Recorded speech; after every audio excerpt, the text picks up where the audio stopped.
Oui, on est en seconde. Là, ils pensent pas aux avis des élèves, hein, ils décident juste comme ça. C'est pas bien qu'il va fermer parce que ma mère elle veut que j'aille dans le privé, sinon. Non, c'est pour ça. Ah, sinon on serait directement Sinon à la c'est Cassin. déjà parti à Cassin si on voulait y aller. Ah oui, hein. Depuis le collège, si je voulais aller à Cassin, je serais parti. Ah, t'habites pas loin de Cassin?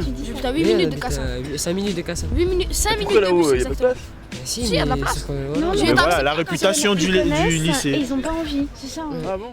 Il est important que les élèves et les familles comprennent une première chose, c'est qu'ils vont suivre exactement la même formation l'année prochaine au lycée Cassin. C'est-à-dire qu'effectivement, ils sont actuellement ou en seconde, ou en première, ou en terminale bac professionnel, gestion administration. Ils feront exactement la même formation avec les mêmes professeurs. Donc c'est simplement un changement de lieu. Donc, ils étaient attachés à leurs professeurs, ils vont retrouver les mêmes professeurs. Ils étaient attachés à des méthodes de travail, ils vont retrouver les mêmes méthodes de travail. En plus, ils vont aller dans un établissement, le LP Cassin, qui est aussi un lycée professionnel, avec des élèves qui viennent déjà du territoire de Metz-Borny. Donc ça veut dire qu'ils vont déjà connaître des élèves là-bas qui sont depuis 2 ans, 3 ans dans l'établissement.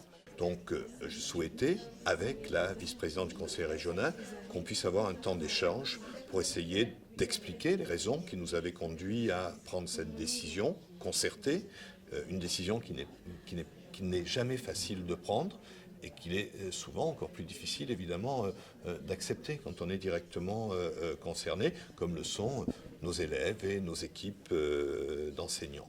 Et ainsi d'offrir aux jeunes une palette nouvelle et diversifiée de formations. Voilà, ce qui nous guide, en un mot, c'est vraiment l'intérêt des jeunes à réussir leurs études, à avoir des continuités de parcours et des ambitions qui soient le plus larges possible. En tout cas, c'est notre responsabilité commune. Et donc là, on va pouvoir mettre en place pour les familles qui le souhaitent et les élèves des entretiens individuels. Donc il y a au sein de l'établissement une conseillère d'orientation psychologue, il y a une infirmière, une assistante sociale qui vont pouvoir rencontrer tous les élèves et tous les parents qui ont des questions pratiques à poser. Et si vraiment il y a des questions qui dépassent les réponses immédiates, ces questions seront reposées au niveau du rectorat et on essaiera d'apporter des réponses le plus rapidement possible. Donc notre objectif, c'est vraiment que d'ici les vacances de février, toutes les familles qui ont des questions à poser, les aient posées et qu'on leur ait apporté des réponses. Bon,